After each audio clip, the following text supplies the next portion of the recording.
Hello everyone, welcome back to my channel Sananda কিচেনের আরও একটি নতুন ভিডিও নিয়ে তোমাদের মাঝে হাজির হলাম। তো আজকে আমি তোমাদের সাথে রাইস কুকারে ঝটপটভাবে লোভনীয় চিকেন ভুনা খিচুড়ি রান্নার রেসিপি নিয়ে চলে আসছি।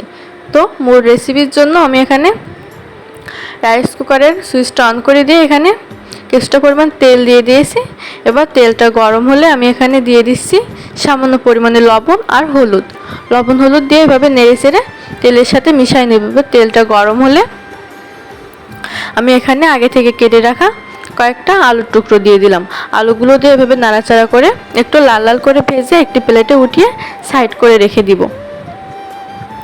তো তারপর পাতিলে যে তেলটা ছিল ওই তেলের ভিতরে দিয়ে দিলাম 3টা কাঁচা লঙ্কা, পেঁয়াজ কুচি আর রসুন বাটা। তারপর দিয়ে দিলাম একে একে লবণ, হলুদ, শুকনো লঙ্কার গুঁড়ো, জিরের গুঁড়ো আর একটু সয়া সস।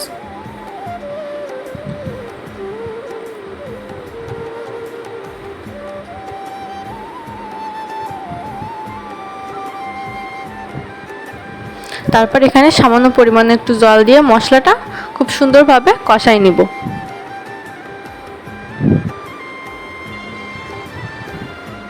তো এই যে মশলা কষানো হয়ে গেছে, এবার আমি আগে থেকে কেটে ধুয়ে রাখা চিকেনগুলো দিয়ে দেব আর সাথে দিয়ে দিছি 2টা রসুন। দিয়ে এভাবে করে নাড়াচাড়া করে মশলাটা মাখির সাথে ভালোভাবে মিশাই দিব। দিয়ে কিছুক্ষণের জন্য আমি ঢাকা দিয়ে দিয়ে মাংসটা খুব সুন্দরভাবে কষাই নিব।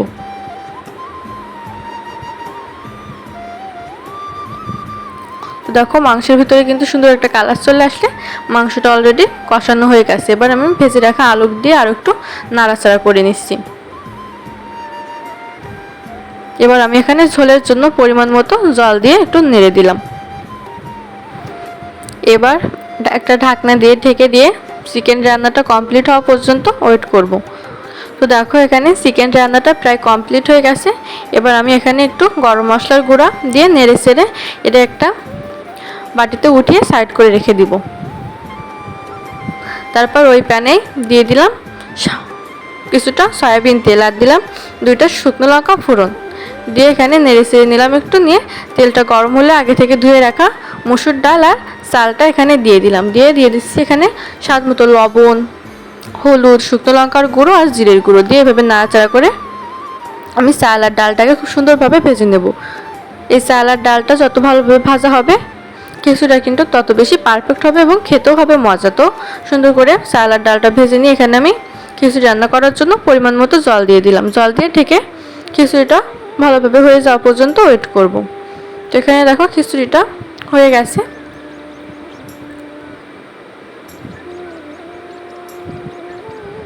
এবার আমি আগে থেকে রান্না করা চিকেনটা এখানে দিয়ে দিলাম। দিয়ে নাড়াচাড়া করে খুব সুন্দরভাবে খিচুড়ির সাথে মিশাই দিব।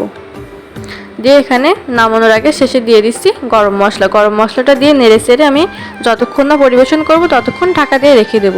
তো এই যে আমার চিকেন ভুনা খিচুড়ি একদম কমপ্লিট।